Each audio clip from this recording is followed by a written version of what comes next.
this chart on here because it really kind of, it gives you some, I think you can see better. Because it gives you the characteristics of the high and the low. So look and see, you know, highly emotionally stable. Let's face it, we all have kids with disabilities. Are we going to be really highly stable? Probably not.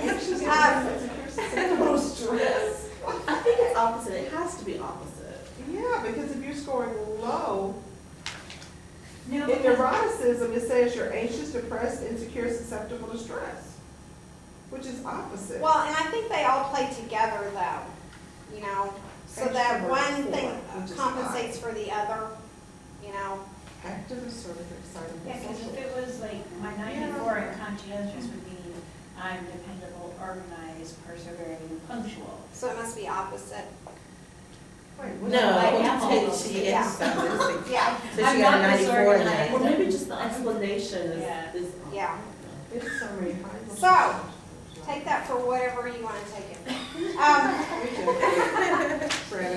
Let's just realize, but this is, you know, when you look at this and you look at the people around the table, right? Because I am a very structured, I like things to be all in order, and, you know, I can't, you know, I'll be one that'll be writing a note, and I have to cross something out, well, that one's no good, I'm gonna rewrite it, you know, I'm that kind of, you know, person.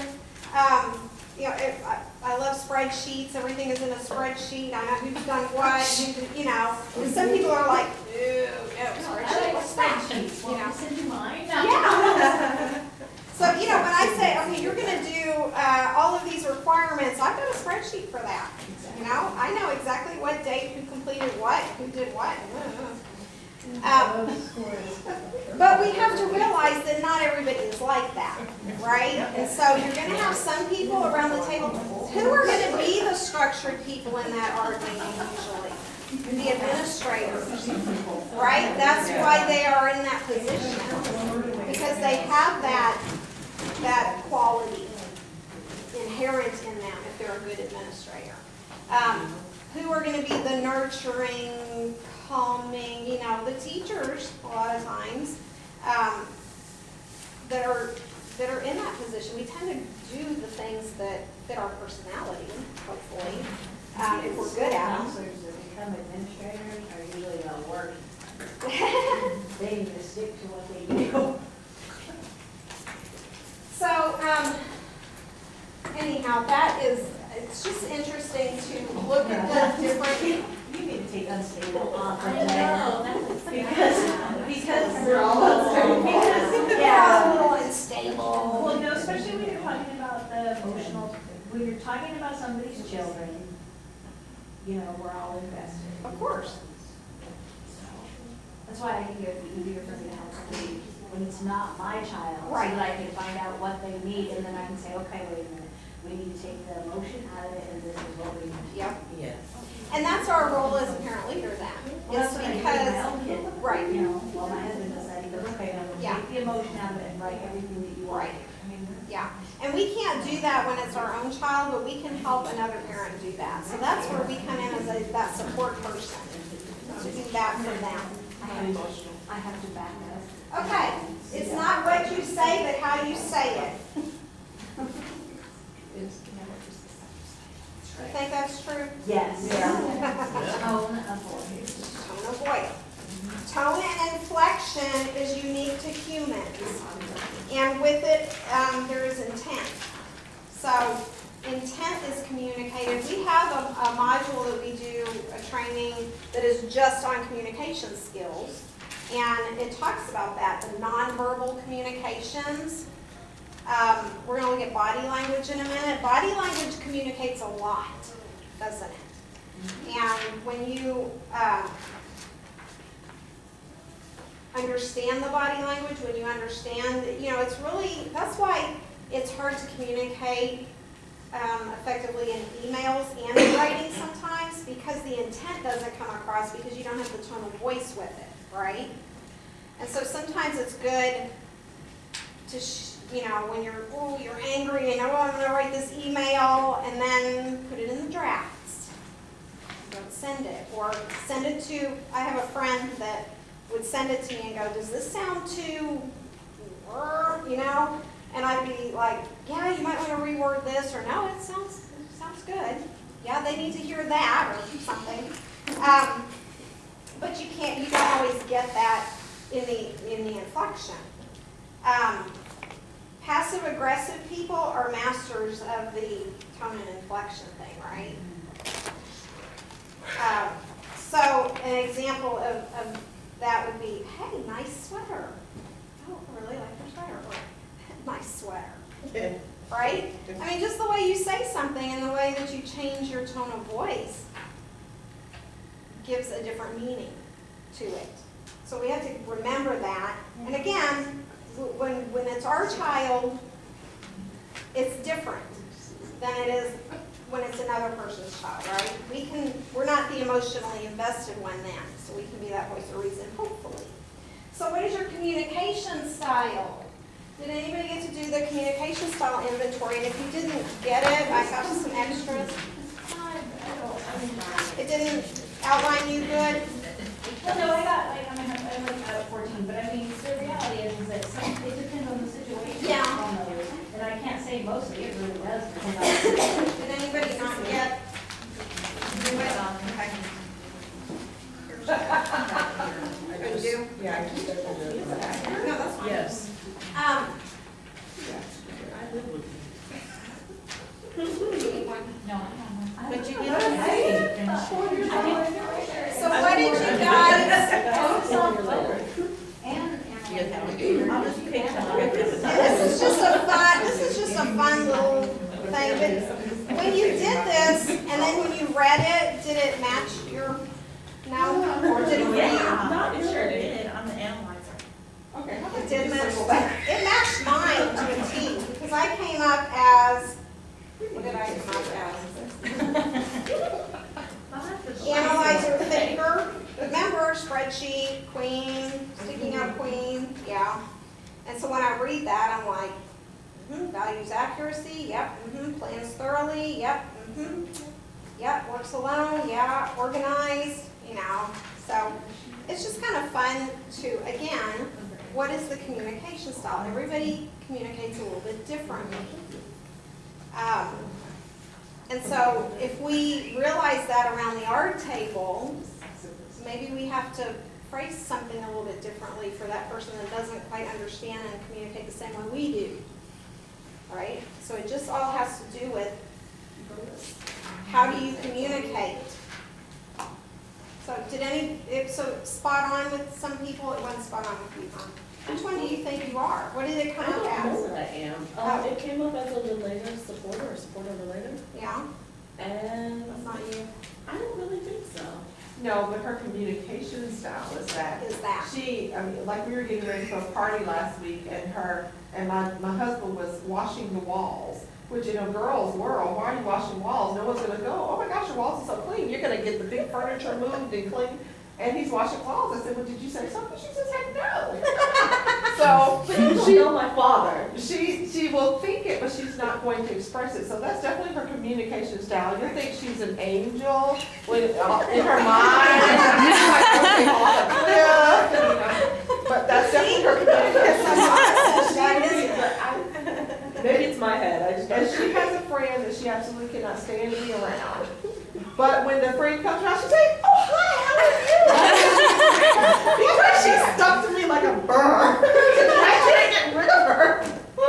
Somebody she's an acquaintance, because she's not really a friend if you Oh can't no, stand I'm her bestest friend according to her. She has special needs and she's drawn to her, but she doesn't realize that you don't have to talk to a person 24 hours a day in order to be their friend. And it drives her nuts, but you would never see her being ugly or mean to her because her communication style is support Special her. needs. What am I supposed to do? So what else? So did anybody else get spot on with? Promoter, socialize.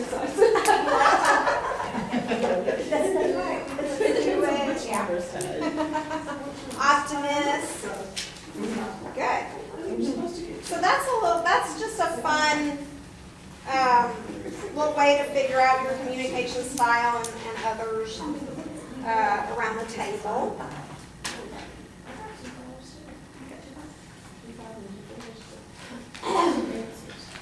So as far as leadership goes, a positive attitude can set the tone for an entire meeting, Oh my God. right? Did you too? No, No, we're the yeah. same. Would you come up as? Controller and director. She's like, Check the standards book. Check the standards book. Duh. I like order in my world. And Controller. I don't like Dictator. Hitler. No, Hitler killed his people. I'm trying to help him. My kids are Kill him with the organized. standards. They have people have two backpacks and he never like leaves his homework because he's got. Because you blue control backpack that and gold aspect of his life. backpack. Thank you. Because all the stuff for blue days in one backpack and all the stuff for gold days in that backpack. When you get done, I remember with homework, controller. it goes in that right backpack. They make an error and last minute. She's like, I am not that. I know. But this has to be this one, and this has to be this. No, I can't be organized and I don't want to be more laid back. So laid back. Yeah, laid back, whatever it is. And isn't that funny though, Miss Lurs? Well, you can see her. Oh, yeah. You pick the one you wanted. I think the one you picked. I didn't expect that one. Denial. In Egypt. Yeah, but you know, if you gave that to your husband and said, do you really think this is me? Yeah. I did. My husband agreed with mine. I don't remember what it was, but he agreed right away. Gone now. Yeah. Test, and he was right. Yeah. No, that's right. Well, what does it take as far as leadership, right? There's going to be certain communication styles that are more leader-oriented than others because some people are leaders, some people are more the nurturing, following, people-pleasing people, right? We're not all the same. If we were all the same, this Boring. world would be boring. Nor would we get things done. So we have to realize we're not all the same, and that's okay. It's fine. But the positive attitude and bringing that positive attitude sets the tone for the meeting. So, you know, if you come in the art context, you come into that meeting expecting certain expectations, and hey, I'm here to work as a team with you, and you know, if they don't want to reciprocate that, okay, but we came in with that attitude, right? With that positive attitude, especially, now, it's different, we already talked about this, it's different when it's your own child. I'm excited. And when we're going in with another parent. So keep in mind that, okay? If we're gonna go to an art with another parent, then we're gonna be that positive influence, hopefully, in that situation. There could be some contention going on, and so what can we do to kind of level things out for them? Positive forces have to do with attitude toward the group and honesty and truthfulness. Negative forces are going to be sarcasm and degradation and delineation between leaders and groups. And this part at the bottom, it totally steps on my toes too, and my husband always tells me, yeah, you need to learn more tact, you know, and you know, you just say what's on your mind and that kind of stuff. I'm like, I know, I'm working on it. So, I had to look up tact. I did. I dictionary.com, like, okay, well, apparently I don't have this and don't know about it, so let me look it up. What do you say? I'm working on it. I'm right there with you. I think it's not. Of course, my favorite thing to say is, well, who owns that problem? Build a bridge and get over it, you know. Ooh, I'm gonna have to say that. No, you're not. Here's what tact is, a keen sense of what to say or do to avoid giving offense. Oh, that's what I'm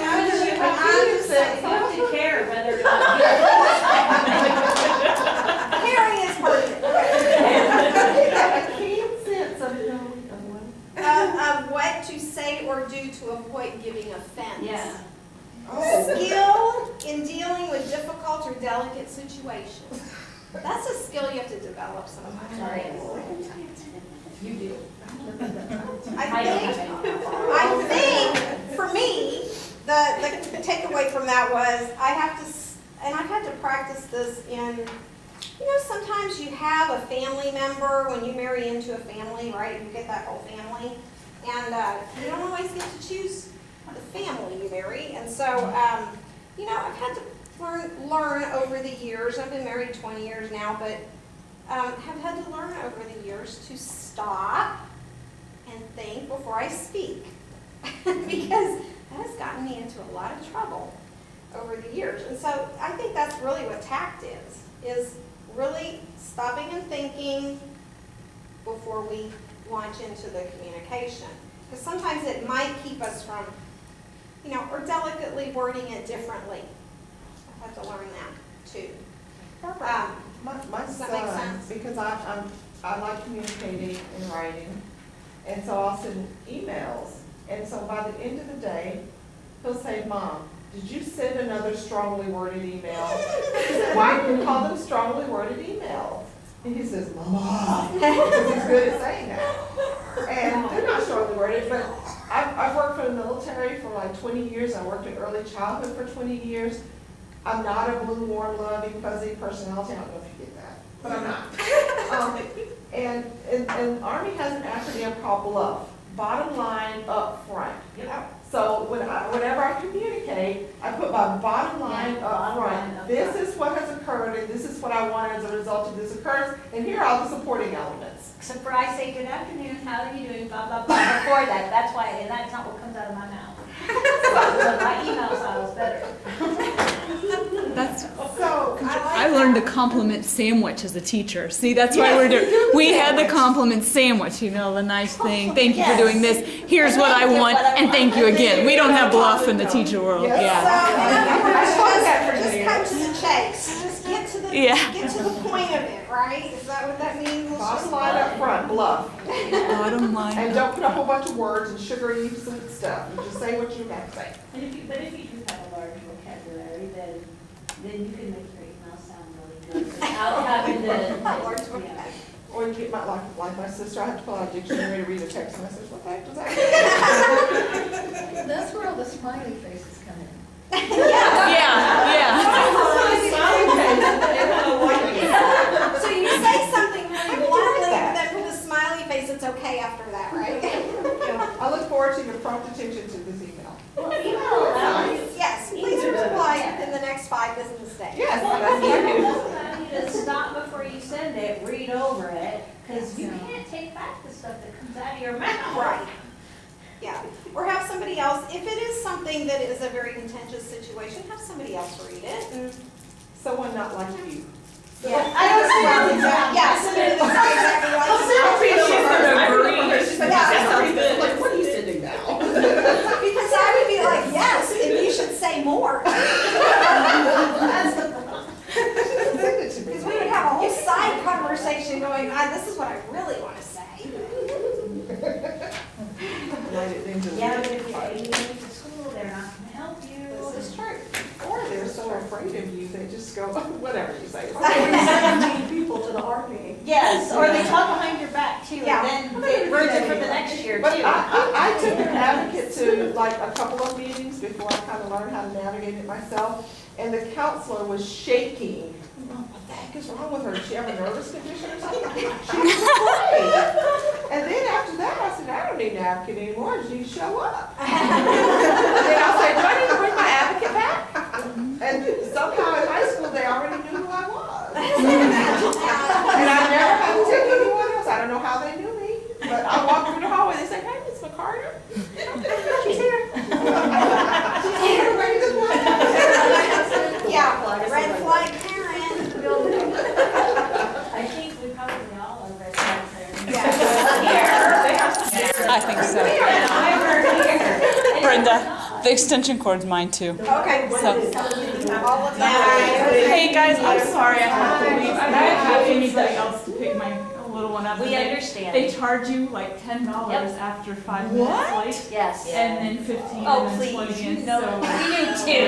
So, I don't want to pay for that. But I want y'all to know, just personally, not even from this job, how much I appreciate y'all being here. It is so exciting to know that I have found other moms and grandmas in the community that are excited about getting our children. You know, Texas is not the highest ranked place on planet Earth. We've learned a lot of things. And after living in other places, I'm just excited to have met y'all to get us moving in that direction.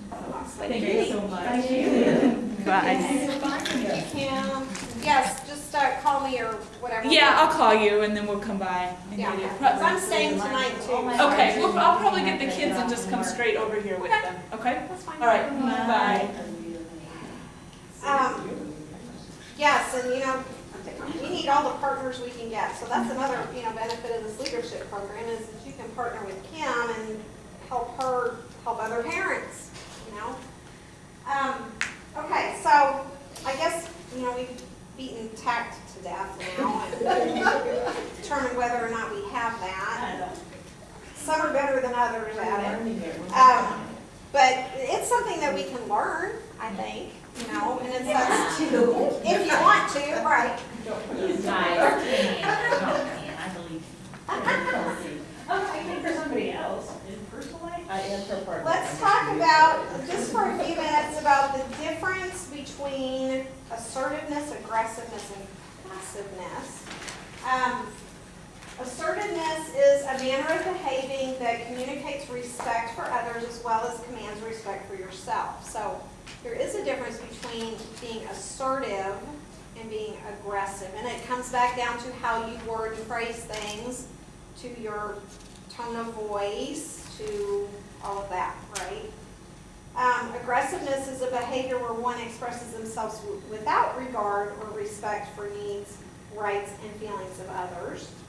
And this is just the definitions of these.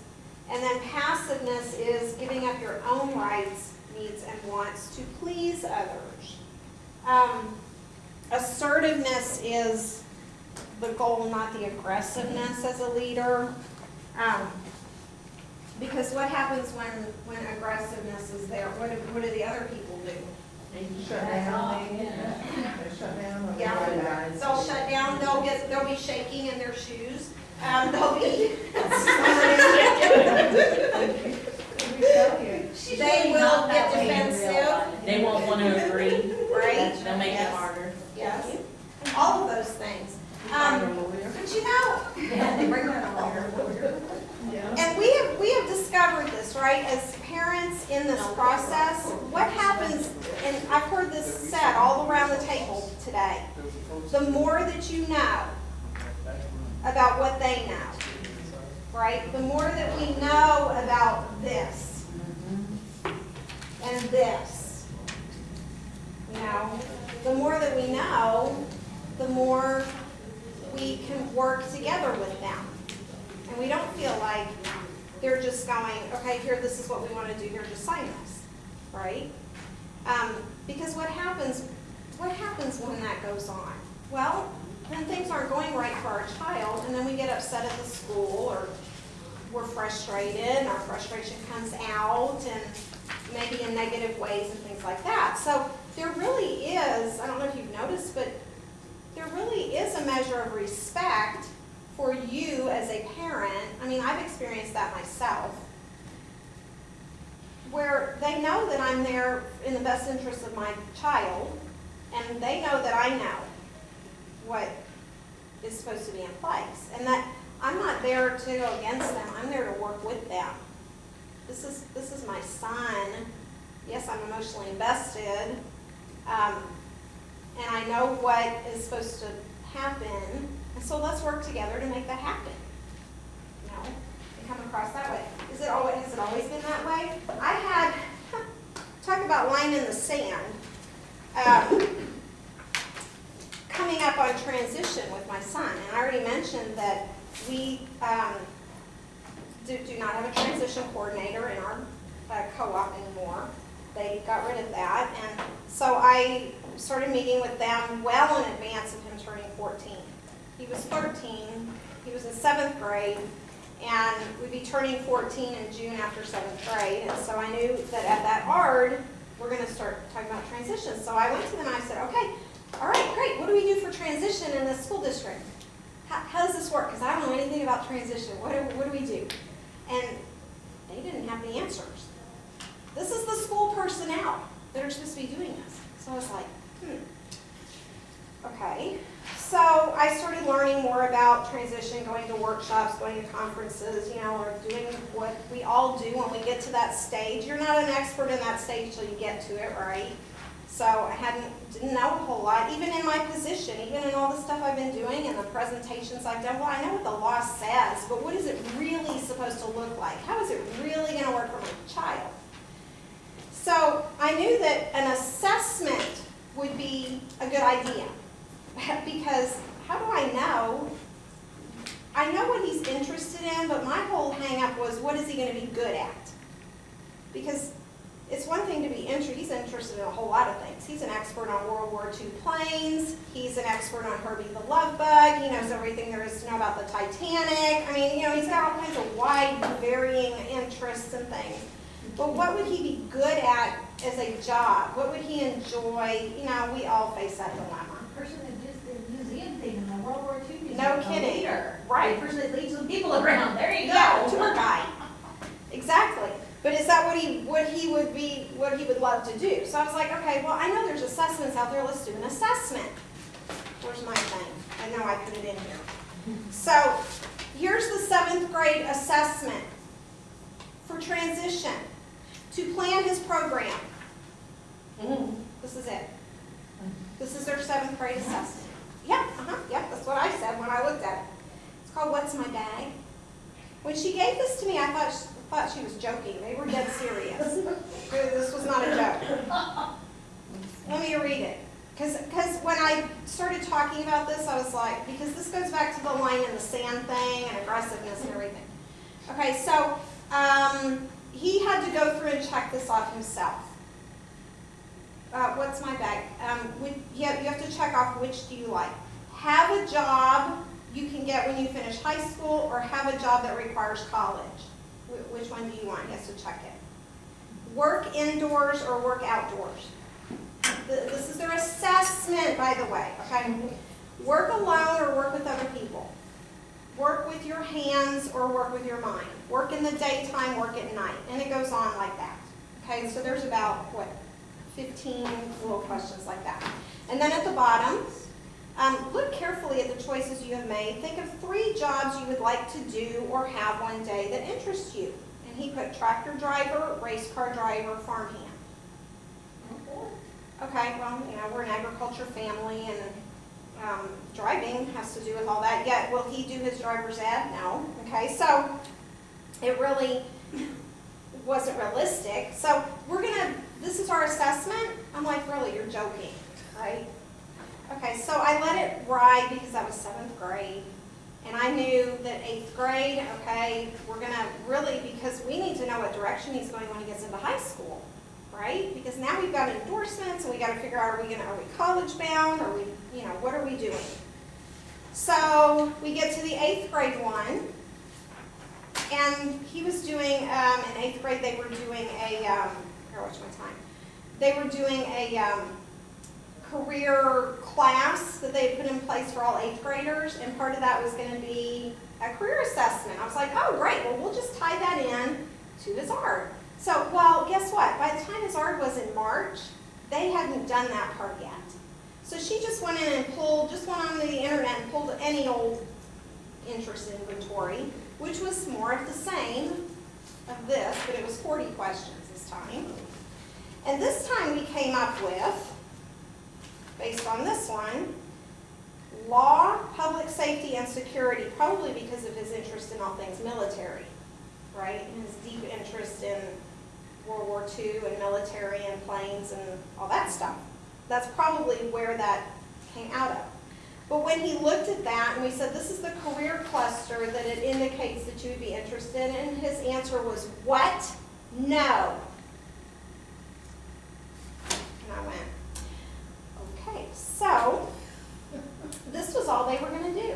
This was their assessment. We're just going to do an interest inventory. So I wrote a letter to a strongly worded letter. No, it wasn't. It wasn't a strongly worded. It was just simply, I am requesting, what happened was I told the diagnostician prior to his annual art, I said, I will be requesting an independent evaluation for transition assessment. Because it was obvious to me that this is all we were going to get. And so, when I said, I'm going to be requesting an independent evaluation, which the school district has to pay for. Boy, it caused all kinds of, it just blew up. Next thing I know, the special ed director, I didn't even put it in writing yet. I just mentioned it. I was like, I will put it in writing by the end of the week. You'll have my written request. It didn't even get to the writing part. I did submit it in writing, but before that, the special ed director's calling me, people are calling, what is it, what do you want, all this stuff. And so, this is ridiculous. So special ed director calls me and he literally said, I talked to Region 3. Okay, he knows my position, and consequently, he was the one that told me about the regional coordinator position with partners. He's the one that told me about it, which I subsequently got that job and then became a burr in his saddle, right? Okay? Just saying. So, I came in with a lot of knowledge, but still, whatever. So, Have a negative power to go behind it. So he says, well, I talked to so-and-so, I talked to two people, so-and-so at Region 3, which I knew them, and they said, it was in an email that went back and forth, and I know the special ed director well, and he said, they said we don't have to grant your independent evaluation because we didn't do our own assessment. Okay, the criteria for an independent evaluation is that they do an assessment, you disagree with it, and then you can get an independent and they will pay for it. We don't have to do it because we didn't do one. I'm like, I know, that's why I need one. You're not doing one. And so he said, well, all we have to do is an interest inventory. This was coming from Region 3, the service center, right, that gives them direction. I went, okay. So I said, really, Dan, is that, I tricked him. I admitted I tricked him. I said, would you send that email to me? I'd just like to see that. So I pulled the information out of that email, and I put back my reply in writing, and I said, here's why I disagree with this, and I pulled out all the references in IDEA as to why we have to have an appropriate assessment for transition. Because the law says it. We have to develop those IEP goals based on an assessment. We develop every other IEP goal based on assessment. Why not transition? And so I gave them a choice. I said, because the independent eval that I wanted, I knew which one I wanted. I knew who I wanted to do it. I checked with him to find out it was going to be $1,000 for them to do it. Consequently, they could go online and pay $19.95 and do the same assessment. And so, that was my line in the sand. I'm like, I am not bending on this. We will have some sort of assessment so that we can put appropriate goals in place for my son. And in my letter, assertive letter, it was not aggressive. I labored over that letter, and then I was sick about the whole, because I never had a confrontation with the school district. This was just last year, a year ago like now. And day before the art, and so I put it in writing, and I said, here are the reasons why I need this, and IDEA says blah, blah, blah, and blah, blah, blah, the references. And then I said, so, at the art, and I told him, I said, I don't want to have a lengthy discussion about this at the art because there's going to be a lot of people there. This is transitioning into high school. Like, this is the art that had 17 people at it. Because he was there, special ed director was there himself, all the high school people were there. I was like, I've got a lot to think about. So, I said, your choice is, these are your choices. You can grant my independent evaluation. You can do the same or similar evaluation yourself, or you can give me in writing why you're denying my request. So we get to the art, and there's all these people. I mean, it's a small room, and people are lining the walls and at the table and stuff. And I was sick. I mean, I was like sick to my stomach from the whole thing because I didn't want all that confrontation and stuff. But we get to that part of the art transition. Diag turns it over to Mr. Special Ed Director that's sitting there, and he goes, well, we don't think that we have enough information yet based on what we have done to really write some good transition goals. So Ms. Condra, our autism specialist, has volunteered, and I had talked to her too. She's a friend. She has volunteered to do that assessment, and we'll get trained to do that assessment, and we will do that, and then we will come back and put those goals in place by the end of the year based on that assessment. And I went, okay, thank you. That'll be great. Let's do that. Okay, so when you read through this, knowing your rights, knowing how to use those rights, wording things appropriately, that's how you are assertive in using what you know. There wasn't aggressiveness. It was just, okay, thank you. You put your reply in writing, I'll put mine. Here's the thing. And man, I was like, woohoo, okay. You know? But you just have to, that's something you have to learn, because years ago I would have been, well, I'm going to, you know, like this. No tact and all that. I'm working on it. I'm learning.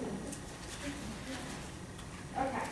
Oh, we gotta write it up. Okay, so 4 keys of communication. So what is your line in the sand? You gotta think about that, and you gotta think about with parents, or what is their line in the sand going to be? If there is one, there might not be, but if there is some issue that absolutely we will not bend on, and I wasn't going to bend on that because, you know what, I had the law to back me up on that. We have to have an assessment to write appropriate goals. Well, I had no idea what he would even be good at. As it turned out, agriculture came up, of course, he's from an agriculture family, and also science and social sciences, you know, came up in the assessment. So it just verifies what I already knew about him, but it gave us more of a direction to write those goals. We're talking about his future, right? His life beyond school. So what are the 4 keys of communication? Openness, being clear and specific about what you want, think, and feel. Directness, addressing a person and situation directly. You know, there's that chain of command. There's that line of starting with the teacher. You don't get results there, you go to the next person, you go to the next person. So many people just go straight to the top, you know, and then that causes issues. Honesty, be truthful and not misleading to the other person. Appropriateness, taking social and cultural context into consideration before communicating. So all these things can be applied in that ARD process. Having a plan and knowing what you want when you go into the meeting, that's important. So in the Day 2 webinar, we're going to talk about, I've already mentioned, we're going to talk about how to help a parent kind of prioritize what they want for their child or what they think the child needs, and then how do you get those met. So real quickly, steps, practicing nonverbal cues. And this goes to that body language. And later on, you can read over this stuff. And it's interesting when you know a little bit about body language, you start kind of paying attention to your own body language and what you're communicating when you're sitting in a meeting. It talks about, like, you know, sitting forward, engaging with the person that's talking, reflecting back to them, not crossing your arms because that means that you're closed off to suggestions, things like that. And so once you learn a little bit about that, it's interesting to look around the table and to see what people are communicating through their body language. I'll never forget, I was talking to she's actually a grandparent raising her grandchild, and this happened like way back when he was like in 2nd grade. And she still remembers a teacher sitting at that art meeting and rolling her eyes at something she said. And what does that communicate? All these years later, she is still stewing about that teacher, rolling her eyes. And so, because it communicated like whatever, I had a special ed lady in middle school do that to Mitchell when he was explaining, because in middle school I allowed him to come. And she rolled her eyes and I said, "You're done being his special ed, get out." Awesome. Yeah. Because that was the end of that. There was no help. So body language around the table and understanding that and learning about your own body language and what you're communicating in that is an important part. Step 2 is saying yes or no when we want to, speaking up and saying that. Asking questions and making requests, communicating our feelings and thoughts in an open and direct way, and handling put-downs or resistance. Because we're going to have those sometimes. And so thinking through how, those are those situations where you go, afterwards you go, oh, I should have said da-da-da-da-da, or whatever.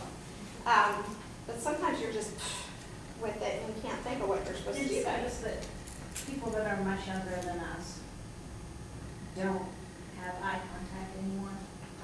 They don't. So this isn't going to apply in a few more years with Yeah. people younger than us. It's true. 'Cause my mom was always like, "Look me in the eye when I'm talking to you." We don't do that anymore. I do that to my kids. Yeah. Okay, and then step 3 is practicing your focus. Keep up a working knowledge of the material being covered. This is a learning process. Everything we've done today, right? Maybe you learned a new something. Maybe you took a note on something else you want to learn or don't feel totally comfortable in. It's a process. It's a learning process. I didn't know anything about transition 2 years ago, and now I can tell you all kinds of things about transition because that was the stage that my son got to, and I needed to learn about it. So it's we're continually learning. Have confidence that you're doing the right thing for your child and for another person's child if we're going to work with them. And keep your eye on the prize with that end in mind, right? Because we all have an intention for our children to be successful. That's all we want, right? For them to be happy and healthy and successful, and for other children to have that too.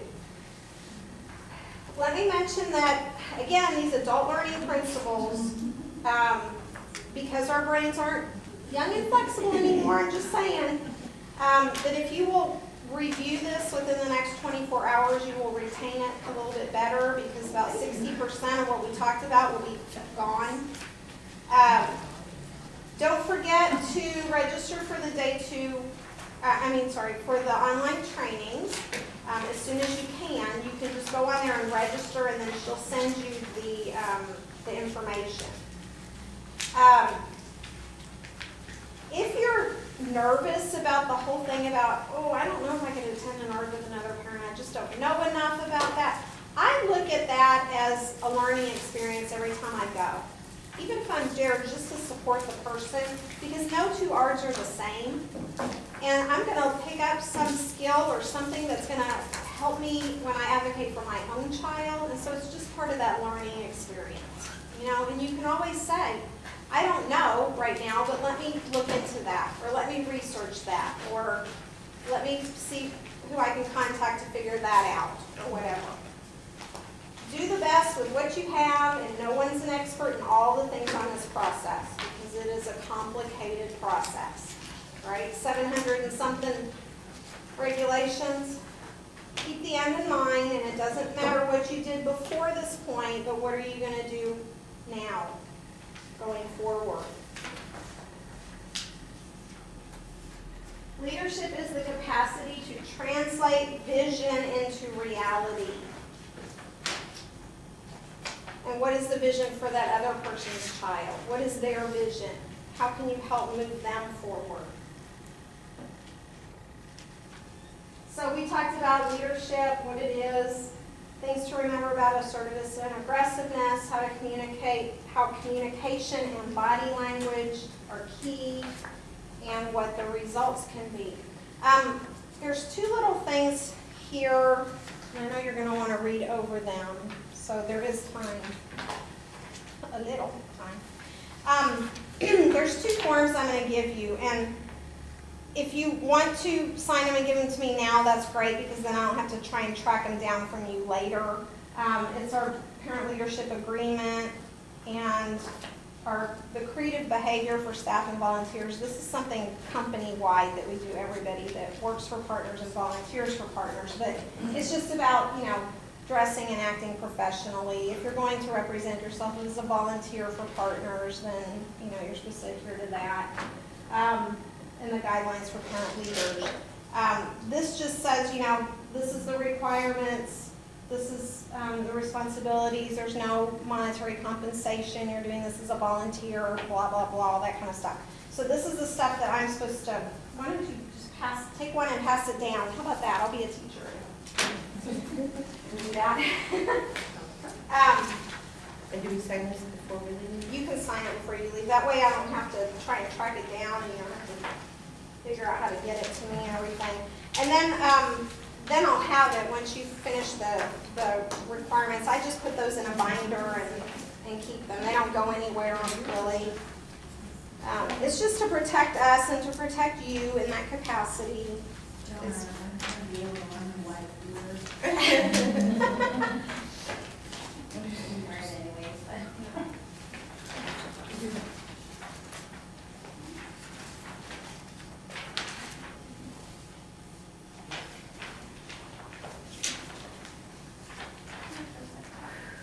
We could have spent more time on some of that stuff, but we weren't given more time, were we? See, I really didn't plan on speaking before the time at all. Yeah, I pretty much want to be there. right. And that's the main thing. Did I get all of the little registration forms from everybody? And I think it's a different email on there too, so that I can probably do this classes at home, I can't do it with my work, so.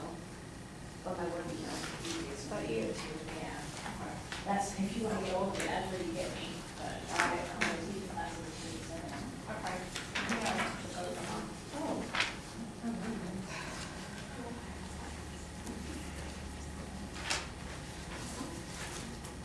Did you fill that out? Did you do this? No, I don't think so. Oh. I'm just gonna give you a little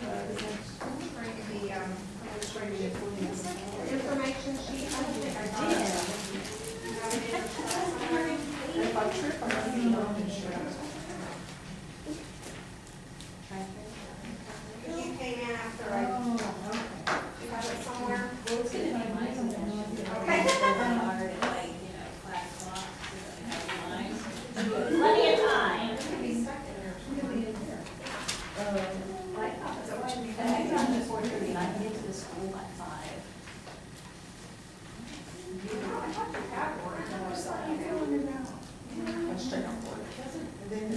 Oh, I can take it from work. It's not, that's not the point. It's still being that up.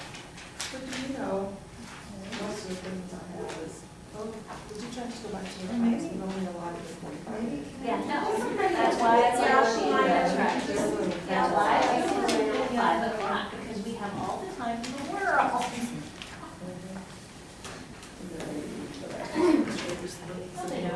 Oh, yeah. Because I just did a refund over the phone, on the business thing. And so, no, I work with them, it's just like not gonna take up every time that they. That's fine. want.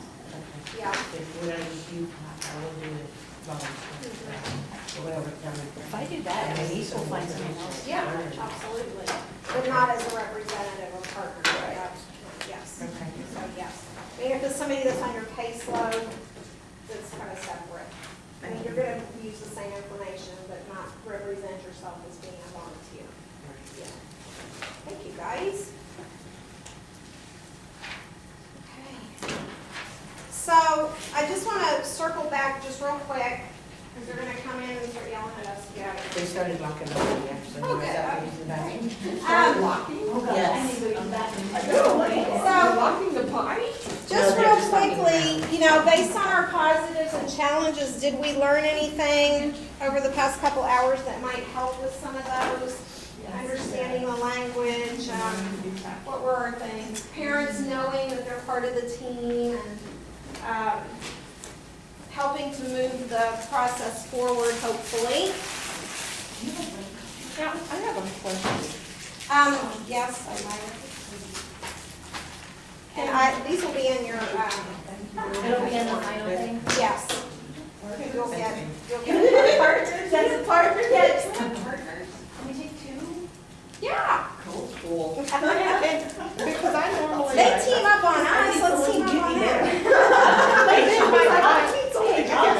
My question is because I already do advocacy, so can I continue to do that, but then when I'm going to represent, parents, partners, then I would not take on an advocacy? Right. Okay, so I can still do that? You don't want to. I am doing a support group and I'm gonna pass this, that Kim's gonna come speak to some of those topics on where I'll let you guys know through email when it happens. You're out of Lancaster? No, I'm in Temple Belton area, but my county is coming up. Oh, okay. I'll be doing a support group out there. Yeah, I mean, do have to keep, if you're gonna do that, you have to kind of just say, I'm Right, not I just have to representing. switch roles. Okay. Yeah, yeah. Okay. All right, well, I appreciate everybody's coming today, and I'm sorry we had to rush through the last part of that, but that's the constraints.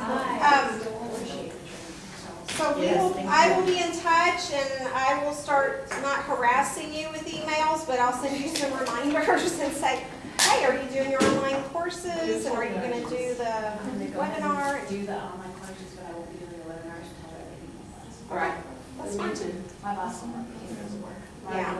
I work for COS, you may not be able to, but. Yeah.